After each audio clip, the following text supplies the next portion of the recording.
Bonjour à tous, on commence ce tour de la presse sportive en Italie où deux rencontres de championnat se disputaient hier. La première a vu le Milan AC s'imposer sur la pelouse du Genoa 2-0 grâce à deux buts de Borini et Suso. Un succès qui permet aux hommes de Gennaro Gattuso de grimper à la 4e place du championnat. C'est donc un saut vers la Champions League comme l'écrit la Gazzetta dello Sport. Plus haut sur la une, on peut voir le compte-rendu de l'autre match de la journée, Juventus-Chievo. Et il n'y a pas eu de souci pour les champions d'Italie en titre qui n'ont fait qu'une bouchée de la lanterne rouge 3-0.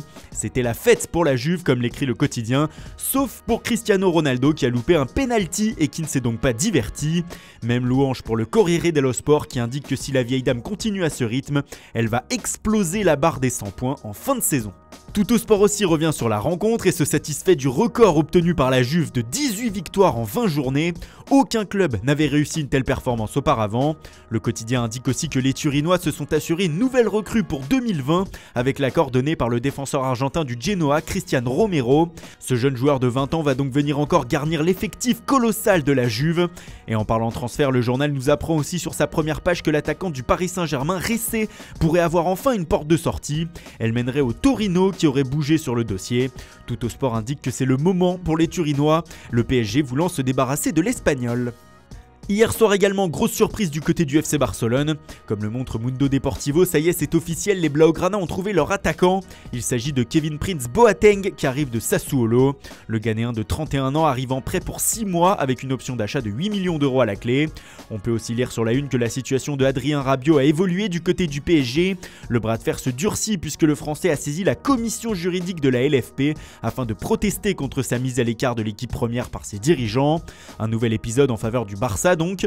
Autre actualité en Catalogne, elle concerne le champion du monde Ousmane Dembélé. Le Français sera absent 15 jours comme l'indique Sport suite à sa blessure à la cheville contractée lors du dernier match de championnat contre Leganés dimanche. Du côté de Madrid, on se prépare à l'arrivée de Alvaro Morata à l'Atlético. Ce matin, le quotidien Marca rappelle que l'attaquant espagnol est un enfant de l'Atleti où il a été formé. Le journal écrit que l'agent du joueur est actuellement à Madrid pour finaliser les derniers détails de l'opération avec les Colchoneros. L'officialisation de sa venue est donc seulement une question d'heure. En Angleterre, Paul Pogba s'affiche en une du site internet du Sun. Le champion du monde voudrait, selon le média, de nouveau s'asseoir à la table des négociations avec ses dirigeants afin de parler d'une prolongation de contrat.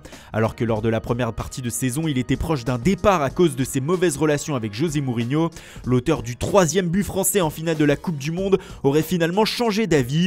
Sa renaissance sous les ordres de Ole Gunnar Solskjaer l'aurait convaincu. Deuxième joueur le mieux payé du club, Pogba pourrait voir son salaire se rapprocher de celui d'Alexis Sanchez en cas d'accord. Et on termine avec un autre joueur du championnat anglais, Eden Hazard. Le Belge a donné une interview exclusive au magazine France Football qui sort aujourd'hui. L'ancien Lillois se définit comme un joueur à part. Le milieu offensif revient aussi sur les relations qu'il entretient avec ses entraîneurs, mais aussi bien sûr sur le mercato.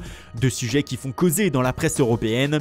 Le Sun revient sur les phrases d'Hazard concernant ses coachs. « J'ai frustré tous mes entraîneurs, dit-il.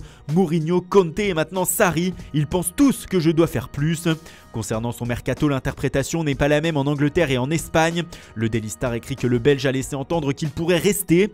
Bien sûr que j'ai fait le tour de l'Angleterre, mais ça ne veut pas dire que je vais partir, a-t-il lâché. Alors que du côté de As, on a retenu cette déclaration.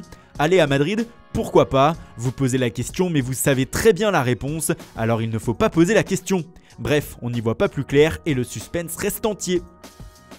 Et puis information de dernière minute, on a appris il y a peu de temps que l'avion qui transportait Emiliano Sala de Nantes vers Cardiff avait disparu hier soir vers 21h30 à une vingtaine de kilomètres au nord de l'île de Guernesey.